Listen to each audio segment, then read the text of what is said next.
Salut à tous, j'espère que vous allez bien. On va continuer avec Tintin en Amérique. Et on s'est arrêté ici. Ici. D'accord. Très bien, Bill. N'est-ce pas, mon petit ami, qu'il cite... Pardon. Je vais recommencer, je vais relire ça, pardon. Très bien, Bill. N'est-ce pas, mon petit ami, qu'il s'y entend à ficeler son homme? D'accord. Donc voilà, ça j'avais déjà expliqué ce que le gangster un petit peu psychopathe, comme ça, un petit peu psychopathe, avait dit. Et on va passer à la vignette suivante. Donc là, en fait, on a... c'est Billy Smiles, hein, je crois qu'il s'appelle Billy Smiles, le gangster. On voit qu'ils sont en train de s'éloigner. Ils sont en train de s'éloigner de Tintin, d'accord? Ils partent, ils ont fait le travail, ils ont attaché Tintin au rail, à la voie de chemin de fer, et du coup, ils sont en train de s'éloigner.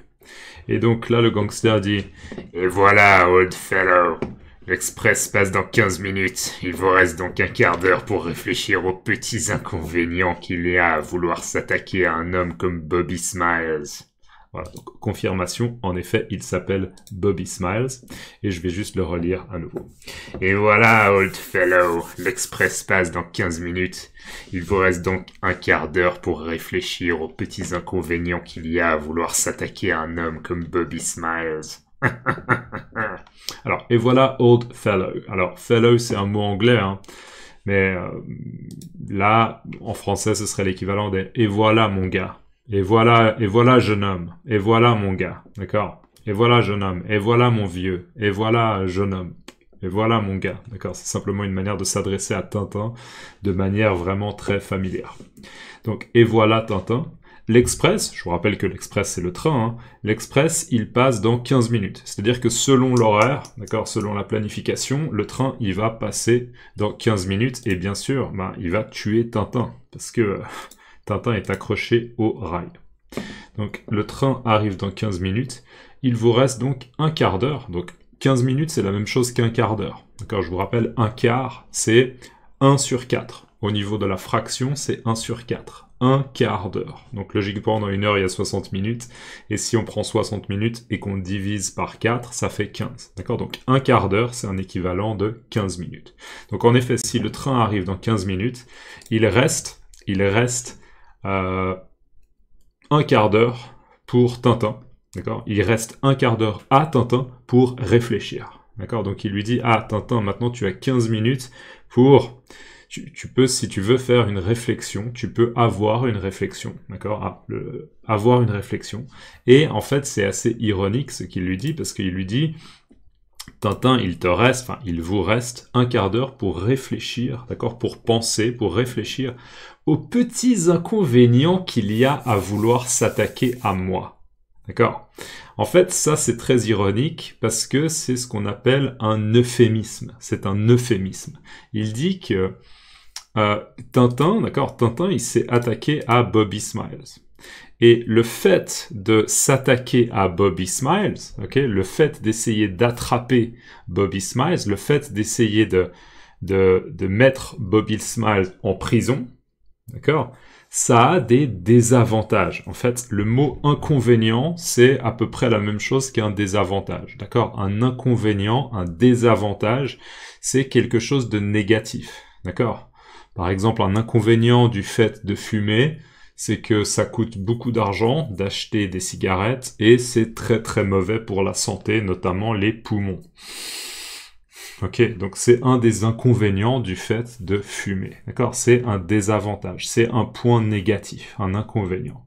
Et donc là, il dit, il vous reste donc un quart d'heure, il vous reste 15 minutes pour réfléchir aux petits inconvénients, d'accord? Les petits désavantages qu'il y a à vouloir s'attaquer à un homme comme moi. Donc en gros, il dit, vous avez 15 minutes pour réfléchir au fait que le fait d'essayer de m'attraper, moi, Bobby Smiles, moi, le gangster, ça a des petits désavantages. D'accord? Et c'est ça, le petit désavantage, les petits inconvénients, c'est ça, en fait, qui est ce qu'on appelle un euphémisme. Un euphémisme. Parce que, en fait, la réalité, c'est que c'est pas des petits inconvénients, des petits désavantages. Non, ce sont des gros inconvénients. C'est très très dangereux. S'attaquer à un homme comme lui, c'est très très dangereux parce que c'est un psychopathe. D'accord?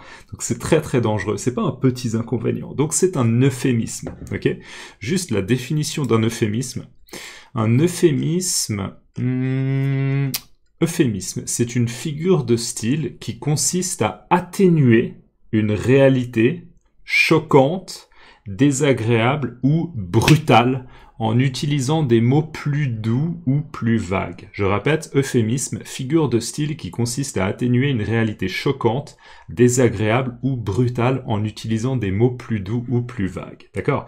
Donc voilà. Je répète juste, c'est un euphémisme. Pourquoi? Parce que ce ne sont pas des petits inconvénients, ce sont des gros inconvénients. Il y a vraiment des gros risques lorsqu'on s'attaque à Bobby Smiles. D'accord? Donc Bobby Smiles est en train de se moquer en fait de Tintin. Il fait ça t'apprendra à essayer de me mettre en prison. Donc, il vous reste donc un quart d'heure pour réfléchir aux petits inconvénients qu'il y a à vouloir s'attaquer à moi.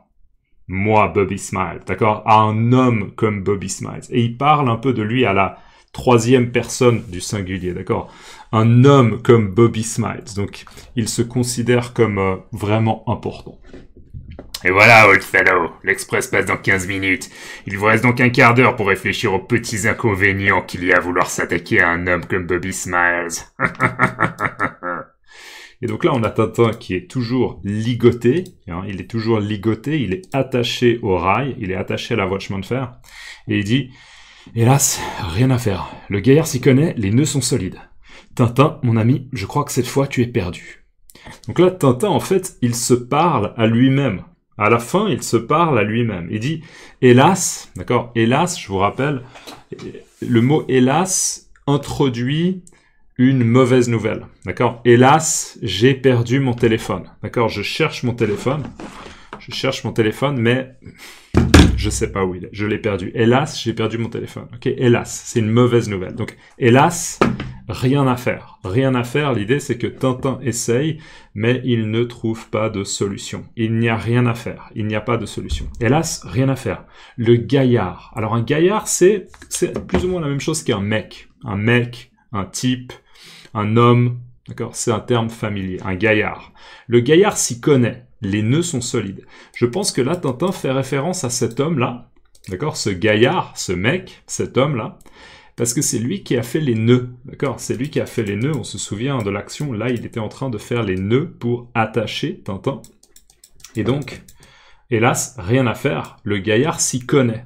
Il s'y connaît, c'est-à-dire que peut-être on peut dire que cet homme-là, c'est un spécialiste des nœuds. Il arrive à faire des nœuds qui sont solides. C'est vraiment des bons nœuds. C'est bien fait. C'est du bon travail. D'accord? C'est un spécialiste. Il s'y connaît.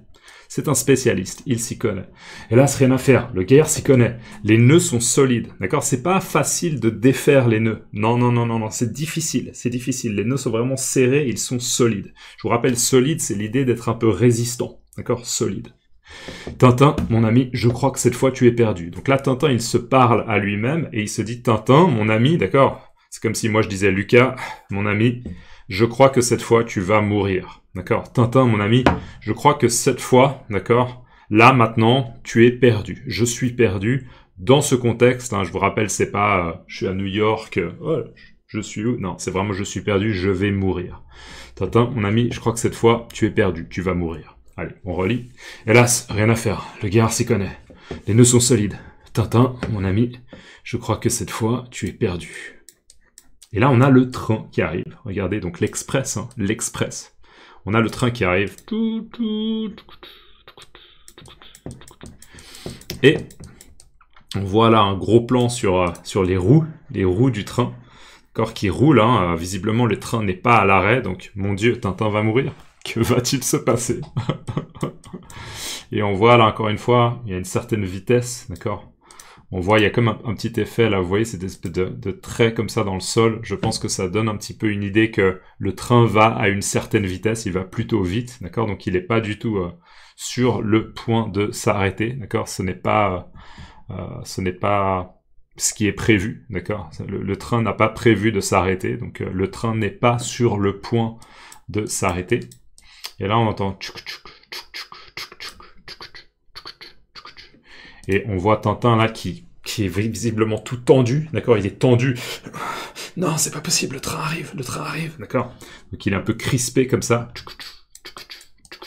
Et on arrive à la fin de la page 40. Le suspense est insoutenable. Mon Dieu, encore le train qui arrive. Et là, un signal d'alarme, d'accord.